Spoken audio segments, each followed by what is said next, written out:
Welcome to lecture 27 of the course Marine Propulsion. Today we will continue with propeller strength. The aspects of propeller blade strength to be covered in this lecture include the moments due to centrifugal force on the propeller blade, the propeller blade stresses that arise from the combination of different forces, some empirical methods which are used to calculate stresses for the propeller blade, and finally we will discuss on the materials which are used for manufacturing propeller blades.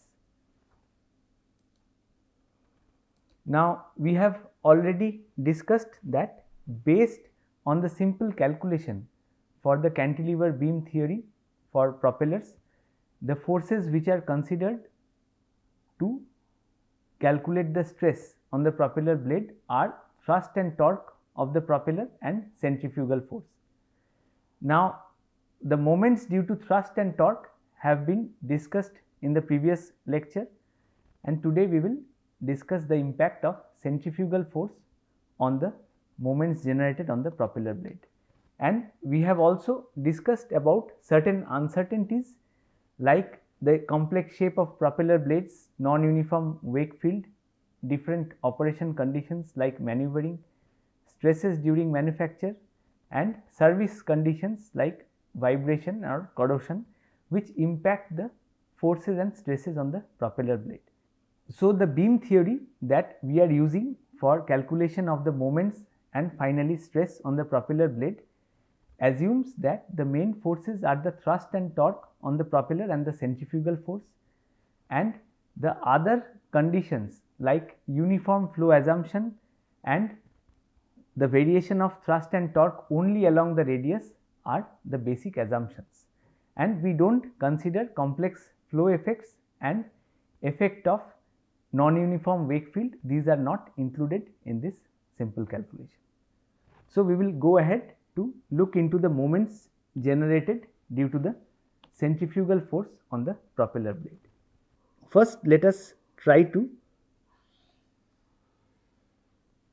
calculate the mass for a propeller blade. So, if we take a strip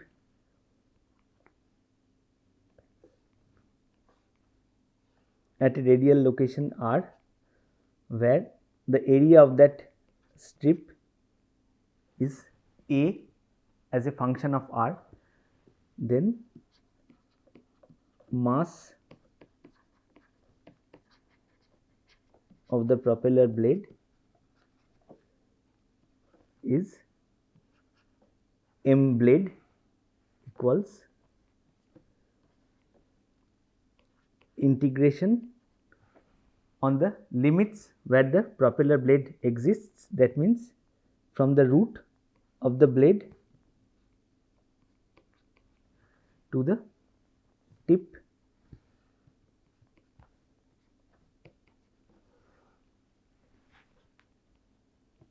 rho times A as a function of r integrated over the entire blade, where rho m is the density of the propeller blade material and mb is the mass of each blade of the propeller between the root and the tip. Now, the centroid of the blade can be given as the distance from the axis, the radial distance, using this expression. The moment of this area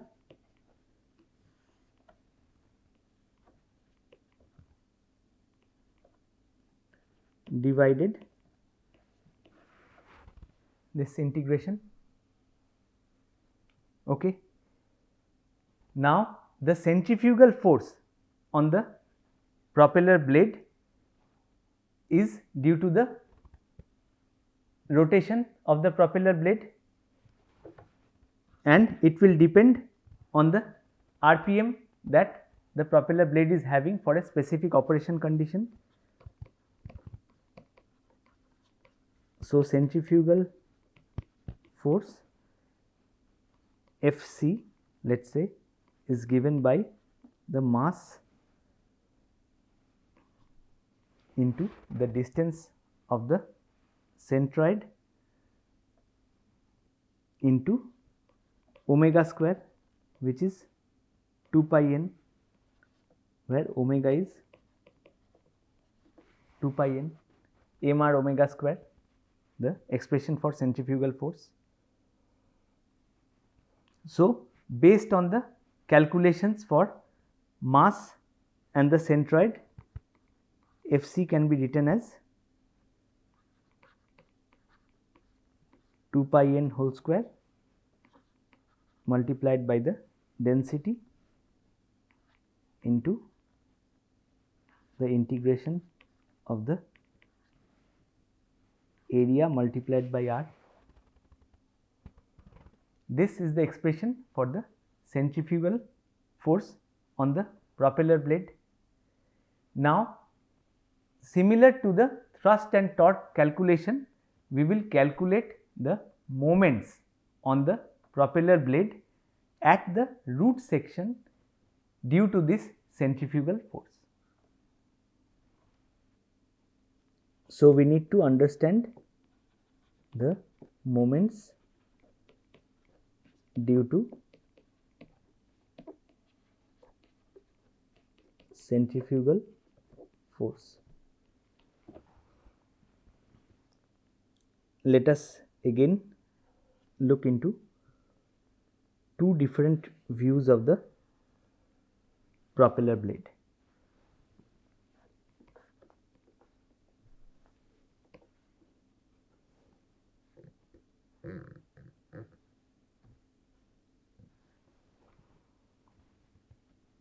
The view from the face and the view from the side.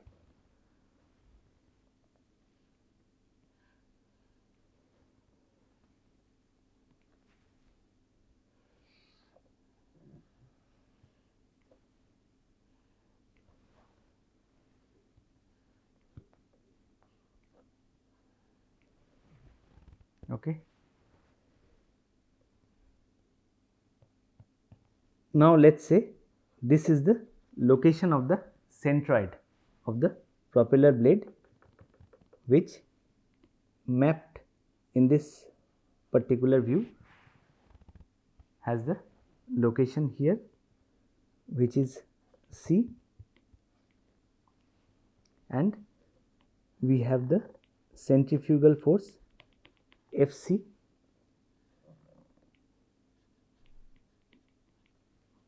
away from the propeller center outside.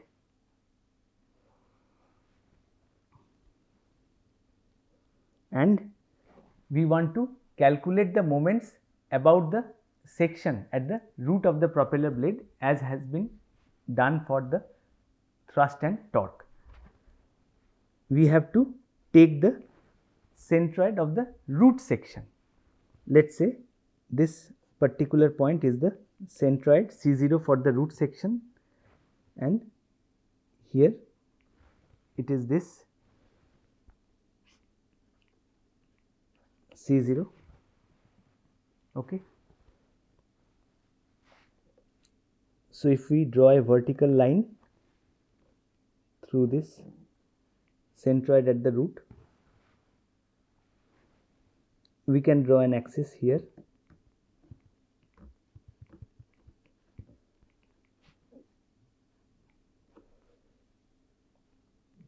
This particular distance will be the arm for the moment about the root section in the side view, and this length is the arm in the face view.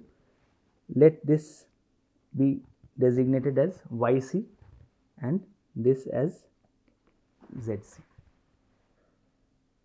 As we see, for the two different views of the propeller blade, the blade is generally skewed back and also may have an aft rake.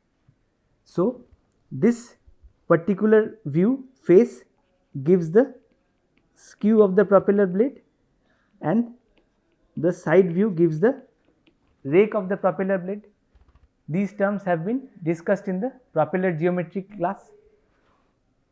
Now, due to this skew and rake, the moments will arise from the centrifugal force. If we have a propeller where there is no skew, then the centrifugal force would have acted radially outwards, and the location of the centroid of this root section would also be in line with that force. So, there would have been no moment. So, the moments due to centrifugal force arise due to skew of the propeller blade in the face view, and from the side view the moments due to the centrifugal force arise due to the rake of the propeller blade. Similarly, if the propeller blade did not have any rake, then the centrifugal force would have acted along this line, and there would have been no moment term with respect to the centroid of the section at the base. So, if there is no skew and no rake, these moments would be 0. Okay. So, the moments due to centrifugal forces will be named based on the angles for which the moment arms are created. The first one here is the moment due to rake.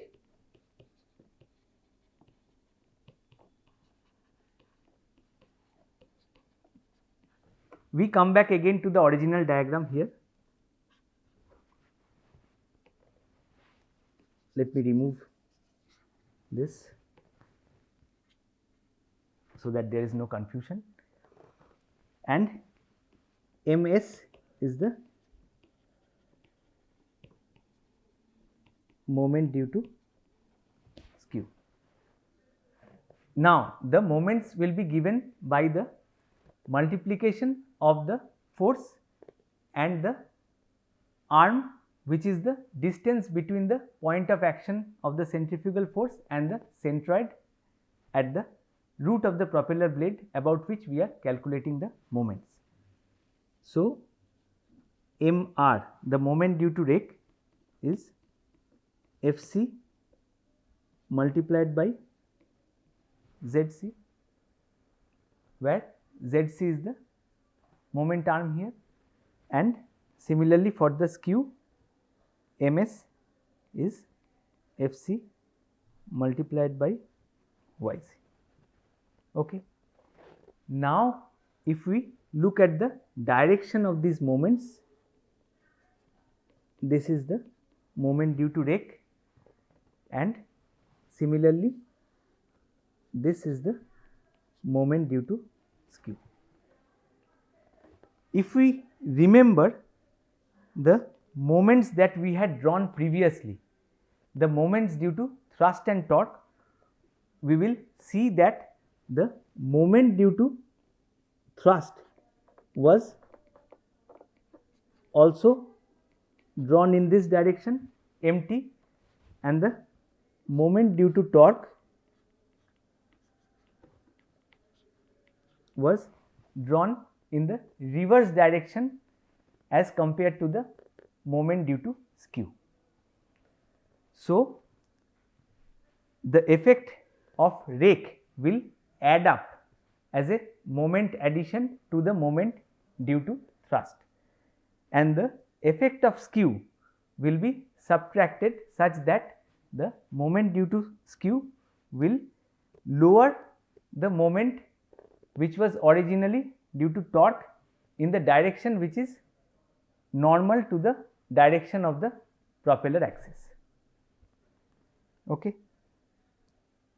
Now, for moderately skewed propellers, the value of MS is not very high, hence the moment due to skew may be neglected for practical calculations, because if we neglect the moment due to skew, the stress calculation that we do is on the more conservative side. as this moment due to skew is subtracted from the moment caused by torque. But for heavily skewed propellers where the blade skew angles are very high, the moment due to skew may be quite high considering the different conditions of operation for the propeller blade, and in those cases these moments due to skew also needs to be considered. Now let us look into the stress components on the propeller blade.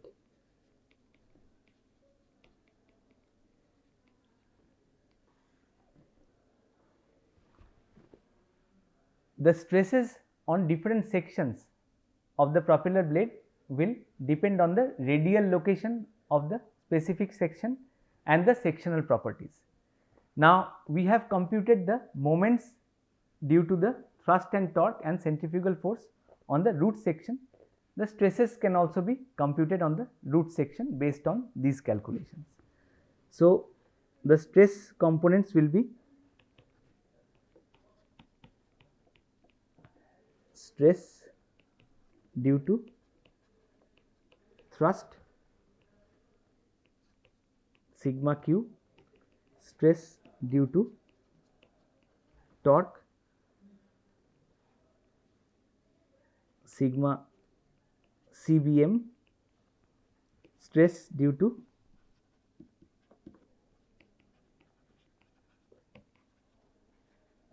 centrifugal bending. We will come to these one by one. Sigma cf, stress due to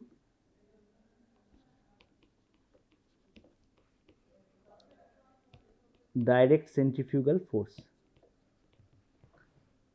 and some out of plane stresses denoted by this symbol,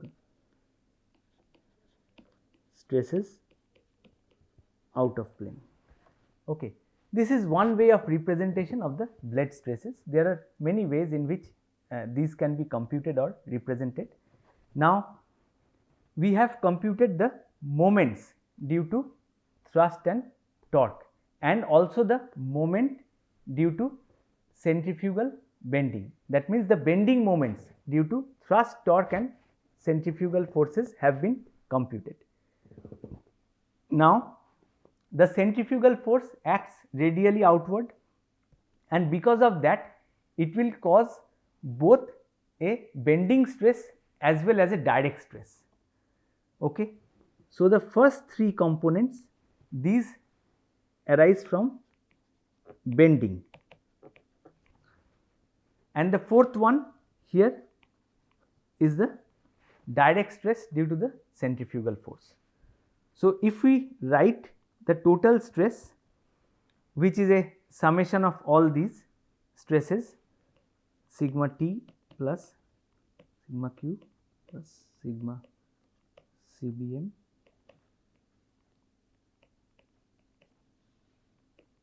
out of plane stress. So the combination of these three can be written in this form: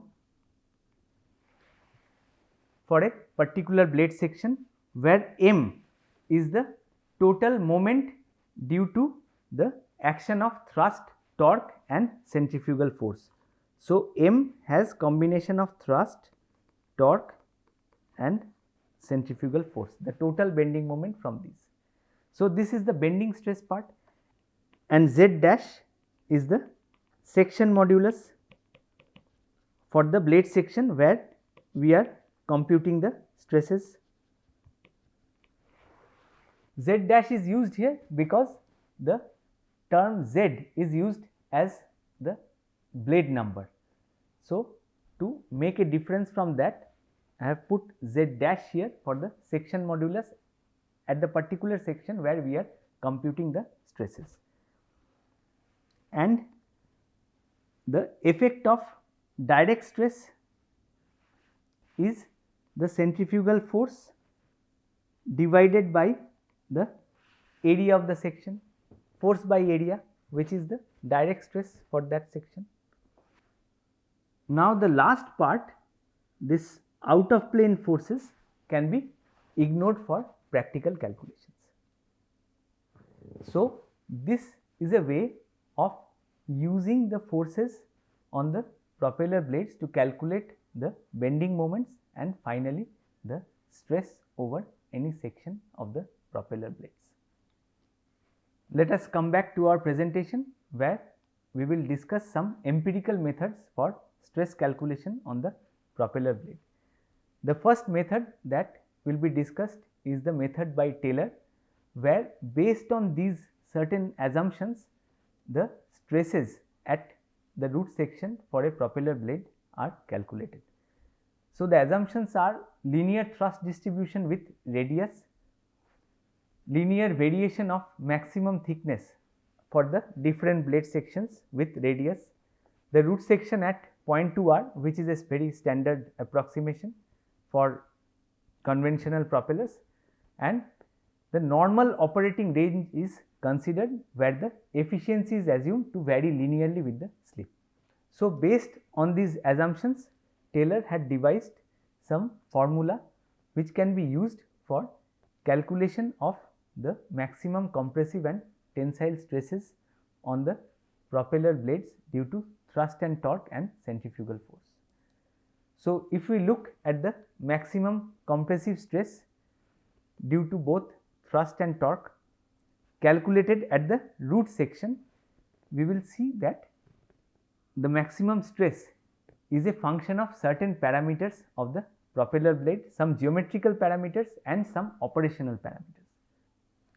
Now, these parameters are a combination of both operational parameters like the delivered power here and certain geometric parameters like the number of blades, diameter, chord diameter ratio, thickness fraction and thickness chord ratio, which impacts the stress calculation for the propeller blade.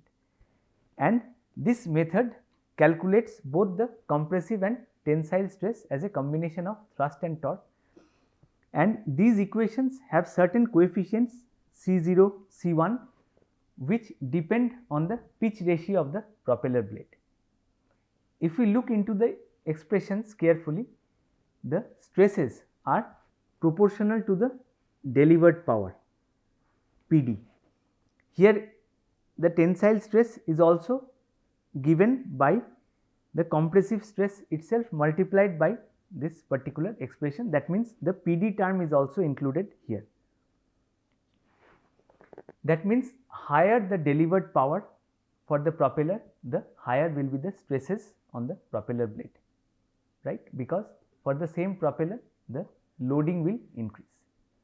Similarly, the terms C by D and T0 by D are in the denominator. That means the higher the chord diameter ratio or the higher blade thickness fraction, the lower will be the stress on the propeller blade under the same loading conditions, which is obvious because if the blade thickness fraction is high, then the stress at that particular section of the propeller blade will be low.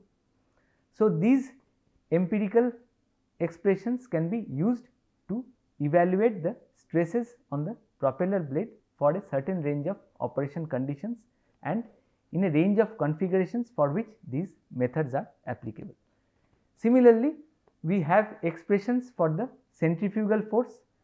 The compressive stress due to the centrifugal force will now depend on additional terms like RPM and the density of the propeller material.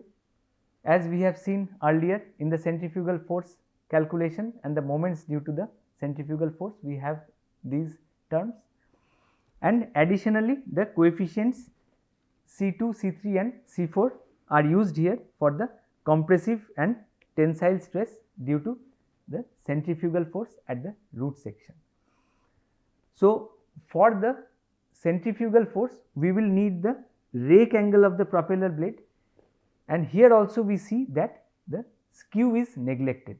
For moderately skewed propeller blades, this empirical method can be applied where only the stresses due to rake are computed. So, this is appearing here in these expressions which are functions of the rake angle, both the compressive and tensile stress, and again we have the geometric parameters T0 by d and Cmax by d in the stress equations. Next, we will look into another approximate method for blade stress calculation. The assumptions are that the resultant thrust is acting at a point whose distance is 0.6 times the length of the blade from the root, and similarly the transverse force which causes the torque is acting at a distance of 0.55 times the length of the blade from the root section. So, here the points of action of thrust and torque are taken slightly different based on experience for different types of propeller blades, and accordingly the moments due to thrust and torque are simply calculated based on a similar fashion that has been used for the beam theory for propellers that we have used to compute the moments due to thrust and torque. So, for the moment due to thrust, the equation is T by Z multiplied by 0.6, which represents the location of the thrust force on the propeller blade and its distance from the root, into r minus r0, which is the location of the root of the propeller blade.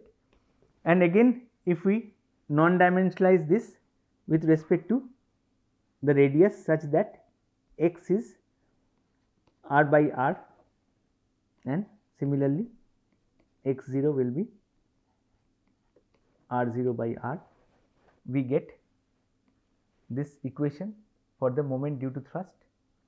And similarly for the moment due to torque, because the distance assumed is 0.55 times the length of the blade from the root section, here instead of 0.6 we will have the multiplier as 0.55, and additionally we have a length term in the denominator, because instead of thrust the torque itself is used as a moment in this particular equation.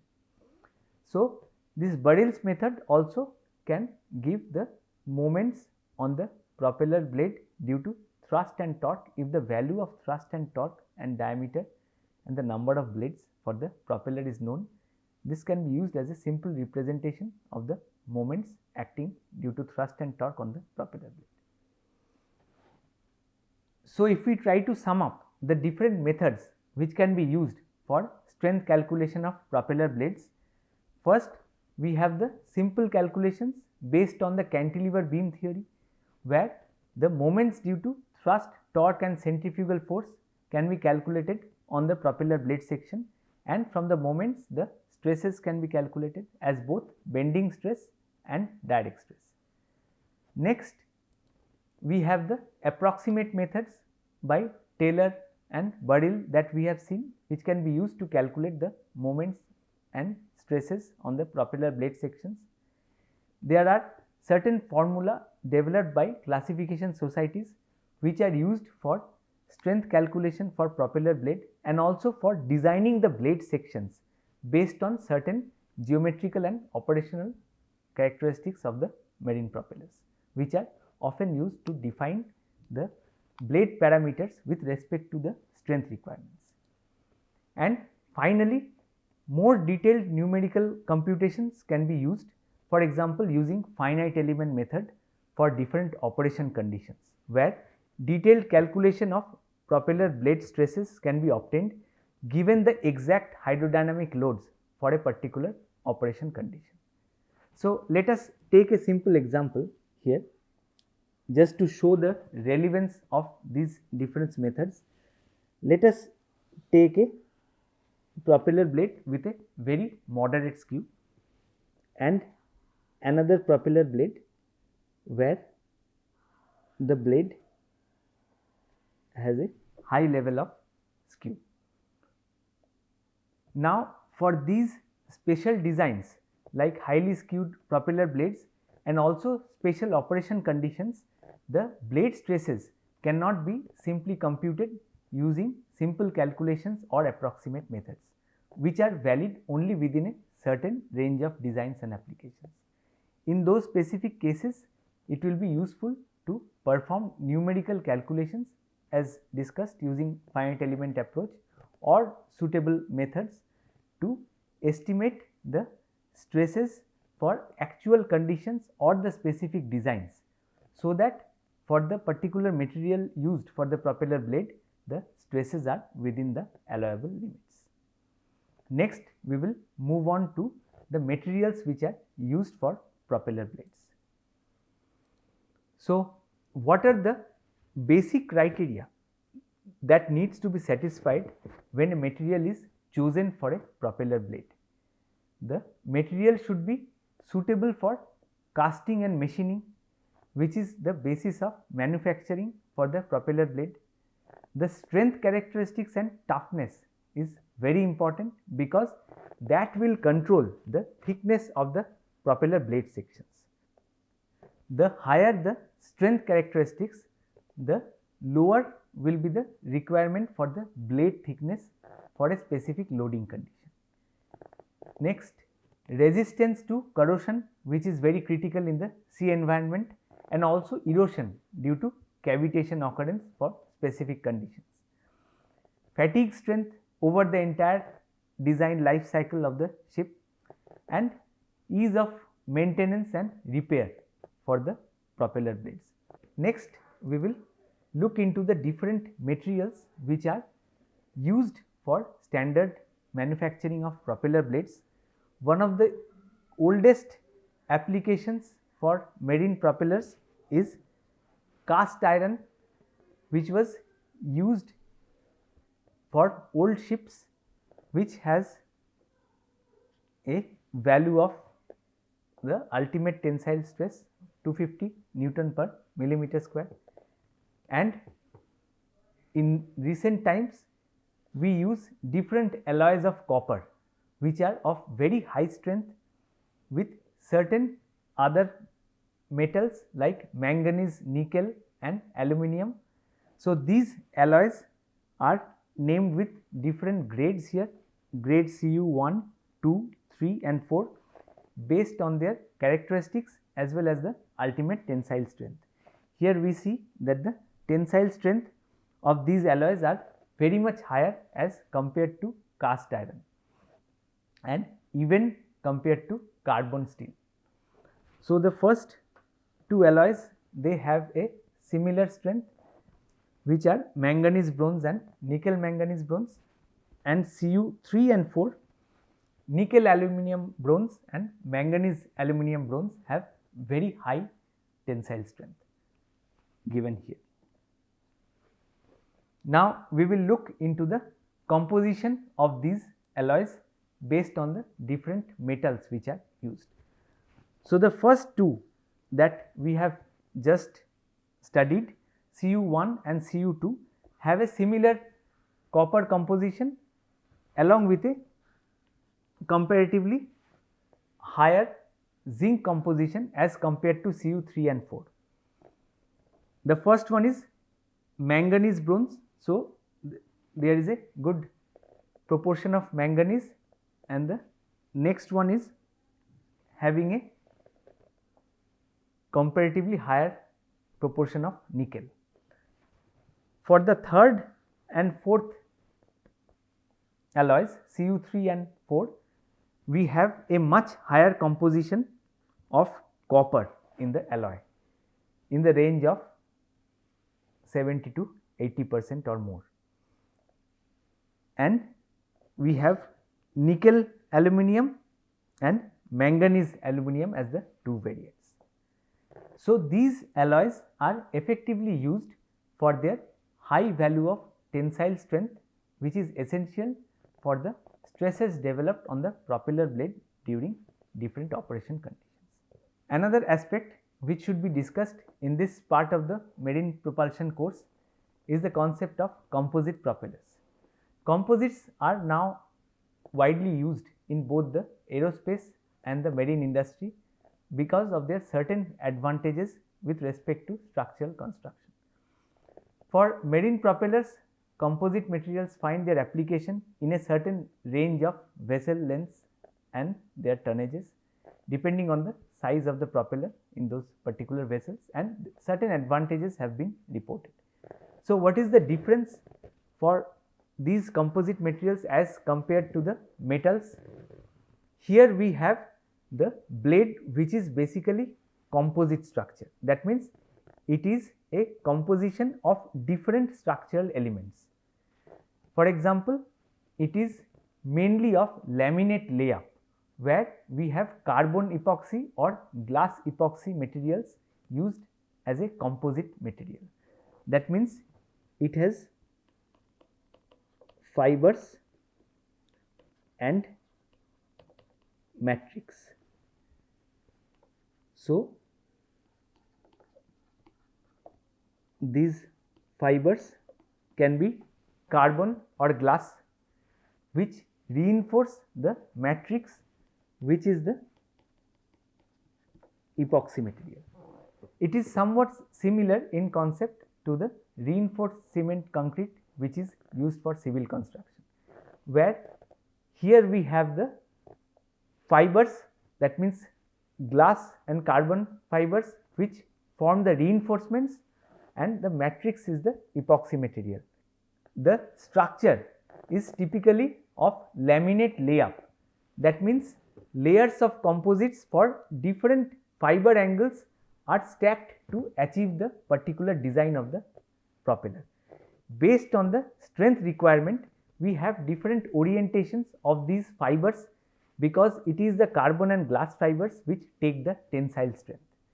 So, depending on the different sections of the propeller blade, different angles of these fibers are used and stacking sequences are used to form the composite propeller blade. And the strength characteristics of the final blade depends on the laminate layup and the layers that are used with different stacking sequences. If we simply look at the advantages which have been reported by use of composite material, one of the basic advantages is the weight reduction, because these composites are lightweight and the strength of carbon and glass fibers in terms of tensile strength is quite high. So, weight reduction, which gives rise to high strength by weight ratio, which is a very positive quality for any engineering structure. Next, certain cases of reduced vibration and noise have been reported with composite structures. Reduced electromagnetic signature, which is critical for certain class of vessels, typically naval vessels, because composites will have much reduced signature in terms of electromagnetic nature as compared to metal blades, and greater efficiency over different loadings. These composite materials, depending on the hydrodynamic load, can bend, and that changes the shape of the propeller blade section, and certain advanced analysis have been done for composite propeller blades, where it has been found that these bending under different loads can be properly utilized to obtain different blade geometries over a different range of operation conditions, which can give in general a better range of the efficiency for different propeller loadings as compared to a design where the blade geometry is fixed. Now, if we look at the main disadvantages of composite materials, there are critical issues with out of plane strength, because these fibers which have very high tensile strength along the length of the fiber, and they have to be properly oriented so that the different propeller blade sections can take the stresses for which it is designed. And if there are out of plane stresses, then the strength may be an important factor if the fibers are not properly oriented. Regarding design experience, designers have many decades of experience for designing metal propellers. Based on certain established procedures, we have been designing metal propellers for different design conditions based on the hydrodynamics, strength and cavitation characteristics. but for composites the application is very new and the complexity is quite high in terms of the orientation of the fibers and the stacking sequence for different blade section of the propeller blade. So, that is very critical. Damage detection is very difficult for composites. In addition, there are issues with impact damage and repairing, which is very difficult for composite materials. So, normally composite propellers find their application in certain propeller designs of restricted diameters where they have been effectively applied for their high strength weight ratio and certain advantages have been obtained in terms of performance. This will be all for the discussions on propeller blade strength. Thank you.